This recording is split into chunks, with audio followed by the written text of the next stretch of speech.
Dear students, मैं संदीप सिंह, प्रवक्ता भौतिक विज्ञान एग्जाम स्पेशल जेपीआईसी के यूट्यूब चैनल पर आपका स्वागत करते हैं। प्रिय विद्यार्थियों, आज के इस लेक्चर में हम लोग स्थिर वैद्युत विभव तथा धारिता का ये हमारा लेक्चर पार्ट 3 होगा, जिसमें हम लोग अति लघुत्तरीय प्रश्नों की व्याख्या करेंगे। अति लघुत्तरीय प्रश्न, आज हम लोग अति लघुत्तरीय प्रश्नों की व्याख्या करेंगे, जो कि आपके बोर्ड परीक्षा में निश्चित रूप से ये प्रश्न पूछे जाएंगे। तो आइए इस सेशन की शुरुआत करते हैं। पहला प्रश्न देखते हैं। प्रश्न नंबर 1, मीटर ब्रिज किस सिद्धांत पर कार्य करता है? तो यहाँ पर मीटर ब्रिज के बारे में पूछा गया है। तो यहाँ पर हम मीटर ब्रिज से संबंधित भी कुछ प्रश्न ले लेते हैं, जो कि प्रायः पूछे जाते हैं। मीटर ब्रिज में दो महत्वपूर्ण बातें होती हैं। एक तो इसमें 1 मीटर लंबा तार लिया जाता है। क्या लिया जाता है? मीटर ब्रिज में 1 मीटर लंबा तार लिया जाता है। और कई बार प्रश्न पूछा गया है कि जो मीटर ब्रिज होता है, इसमें किसका तार लिया जाता है? तो किसका होता है? मैग्नीन का तार लिया जाता है। किसका तार लिया जाता है? मैग्नीन का तार लिया जाता है। तो ये दो प्रश्न हमारे तैयार हो गए। और आइए इस प्रश्न पर कि किस सिद्धांत पर कार्य करता है। तो जो मीटर ब्रिज है, यह व्हीटस्टोन सेतु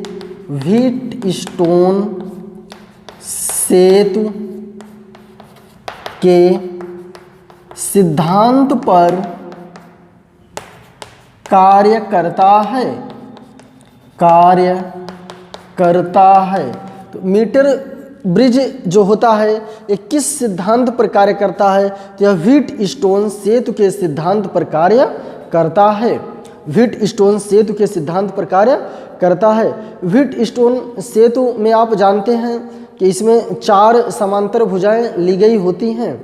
और जो 4 समांतर भुजाएं होती हैं, वे यहाँ पर 2 अवस्था होती है। एक संतुलन की अवस्था होती है और एक असंतुलन की अवस्था होती है। जो संतुलन की अवस्था होती है वो क्या होती है?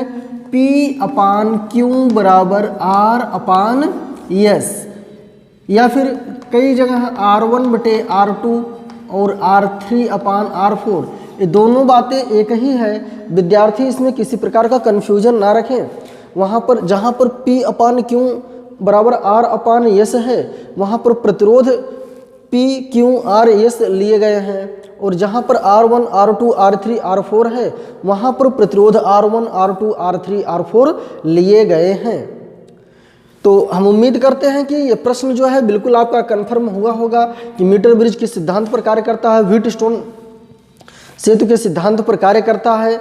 जो व्हीटस्टोन सेतु होता है, 2 कंडीशन होती है। एक बैलेंस्ड होता है और एक नॉन बैलेंस्ड कंडीशन होती है। बैलेंस्ड कंडीशन में P/Q बराबर R/S होता है, जबकि नॉन बैलेंस्ड केस में P/Q does not equal to R/S होता है। उसमें क्या होता है? ये दोनों बराबर नहीं होते हैं, तब नॉन बैलेंस्ड केस कही जाती है और इसे असंतुलित व्हीटस्टोन ब्रिज कहते हैं।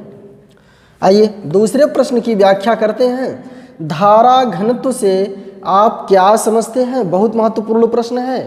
प्रायः जनरली हम लोग ये जानते हैं कि जो सबसे महत्वपूर्ण प्रश्न, यहाँ पर कई प्रश्न आ जाता है। आइए हम व्याख्या कर देते हैं। जो धारा है, विद्युत धारा एक अदिश राशि है।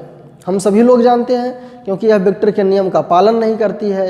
यह डायरेक्ट बीजगणितीय विधि से जोड़ी और घटाई जाती है, ठीक। लेकिन जबकि धारा घनत्व एक सदिश राशि है, इसका सूत्र क्या होता है? J बराबर I/A। एकांक क्षेत्रफल पर ये क्या होता है? एकांक क्षेत्रफल होता है।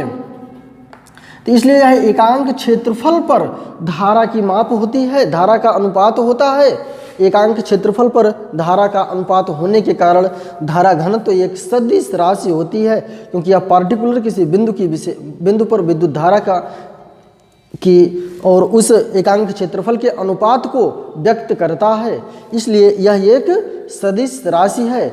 इसका मात्रक क्या होगा? देखते हैं, इसका I का क्या हो जाएगा, एम्पियर, और यहाँ एकांक क्षेत्रफल का मीटर स्क्वायर, तो इसका मात्रक हो जाएगा एम्पियर अपान मीटर स्क्वायर, एम्पियर अपान मीटर स्क्वायर।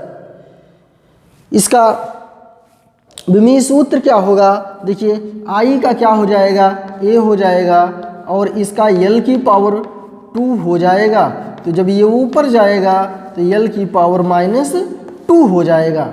समझ में आया, बिल्कुल समझ में आया होगा। तो यहाँ से देखिए एक प्रश्न में हम कई प्रश्नों को समाहित कर देते हैं। ठीक, अगले प्रश्न को देखते हैं। वैद्युत चालकता से आप क्या समझते हैं, इलेक्ट्रिकल कंडक्टिविटी क्या है। तो आप जानते हैं कि वैद्युत प्रतिरोध के व्युत्क्रम को, वैद्युत प्रतिरोध के व्युत्क्रम को वैद्युत चालकता कहते हैं। वैद्युत प्रतिरोध के व्युत्क्रम को ही वैद्युत चालकता कहते हैं। इसे सिग्मा से प्रदर्शित करते हैं, सिग्मा बराबर 1/r। सिग्मा बराबर क्या होता है, 1/r होता है। इसका मात्रक क्या होता है, r का ओम होता है। r का क्या होता है, ओम होता है। जब r का ओम होता है तो 1/r है, तो इसका क्या हो जाएगा, ओम इनवर्स हो जाएगा, ओम इनवर्स हो जाएगा। एक महत्वपूर्ण मात्रक और होता है जिसे ओम इनवर्स, इसे MHO भी लिखते हैं। इसका जो मात्रक होता है MHO भी एक मात्रक होता है। और विमीय सूत्र आप लोग यहाँ से ज्ञात ही कर सकते हैं। तो उम्मीद करते हैं कि ये बिल्कुल समझ में आ गया होगा। आइए अगले प्रश्न को देखते हैं। ताप बढ़ाने से किसी चालक के प्रतिरोध में वृद्धि को दर्शाने वाला समीकरण लिखिए। जैसे ताप बढ़ाने से किसी चालक के प्रतिरोध में क्या वृद्धि होगी, तो उसका जो समीकरण होता है, देखिए RT बराबर R0 1 plus alpha delta T।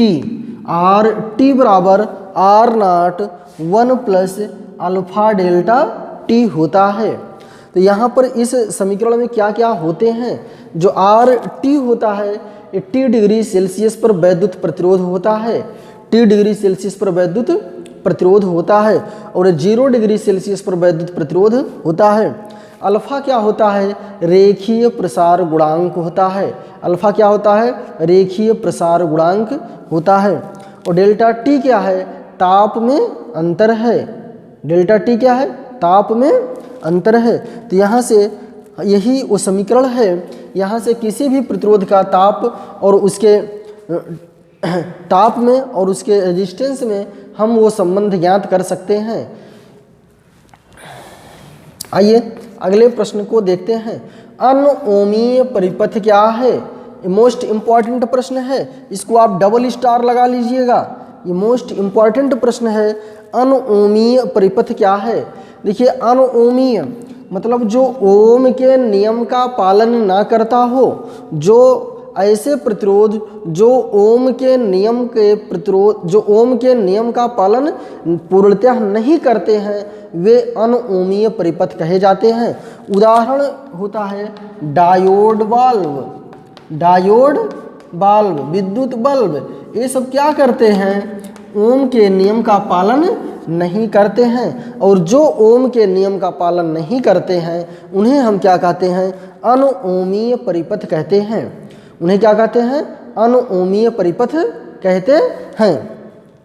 अच्छा, ओम का नियम लागू कहाँ होता है, एक बहुत महत्वपूर्ण प्रश्न है, बताना चाहेंगे आपको। जैसे कोई भी नियम होता है तो वह किन शर्तों पर लागू होता है, तो ओम का नियम वहाँ पर लागू होता है जिस प्रतिरोध में